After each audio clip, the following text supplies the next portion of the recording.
আল্লাহ বলেন কুরআন হলো বিজ্ঞানময়, এটার বাস্তব উদাহরণ। বর্তমানে দেখবেন যদি আপনি কোনো লিখিত দেন, এটা অস্বীকার করে, কয় না এটা আমার লেখা নয়, এটা এইভাবে অনেক মানুষের লেখা আছে, এটা আমার সিগনেচার না, এটা আমার লেখা না, এইভাবে অনেকে অনেক কিছু অস্বীকার করে, ঠিক কিনা বলেন? অডিও দিলে কয় না এটা তো AI দিয়ে তৈরি করা, এটা আমার কথা নাই। তারপরে ভিডিও দিতে হয়, ভিডিও দেওয়ার পরেও হয় এটা এডিটিং, ঠিক কিনা বলেন? হাসরের ময়দানে বান্দারাও অস্বীকার করবে, যখন কিতাব দেওয়া হবে, বই দেওয়া হবে, দেখবে কইব না এটা তো আমি করি নাই, এই সমস্ত গুনাহ তো আমি করি নাই। তখন অডিও শোনানো হবে, এটা আমার কথা না, কুরআনুল কারীম আছে, অডিও শোনানো হবে। তখন অডিও শোনার পরে বল না এটা তো আমার কণ্ঠ না, তখন ভিডিও দেখানো হবে, ভিডিও দেখার হবে এটা এডিটিং।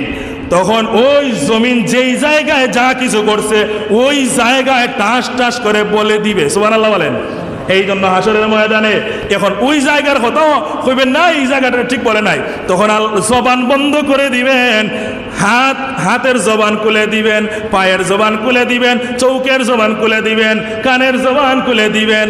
কত সিস্টেম আল্লাহ রাখছেন, কেন রাখছেন? এই বিজ্ঞানের যুগে বোঝা যায় কোরআনের তাফসীর আরো সহজভাবে দিয়ে এত কিছু কেন রাখলেন। প্রথমে বই দিবেন, অডিও শোনাবেন, ভিডিও শোনাবেন, এরপরে জমিন বলবে, তারপরে হাতে বলবে, চৌকে বলবে, এত কিছু কেন? আল্লাহ বললেই তুই হয়। এই বিজ্ঞানের যুগে বোঝা যায়, নিজের সিগনেচার অস্বীকার করে, অডিও ক্লিপ অস্বীকার করে, ভিডিও এডিটিং বলে, তারপরে কয় আমি এই জায়গায় ছিলাম না, আমি আসলে আমারে এনে দিছে। এই জন্য হাত পা চোখ কান সব কিছুর মুখ বন্ধ করে সব কিছুর জবান খুলে দেবে, সুবহানাল্লাহ। আর অস্বীকার করার কোনো সুযোগ নাই। তারপরে এই পৃথিবীর মধ্যে আমরা যেখানে যে কাজ করেছি পৃথিবী নিজে বলে দেবে।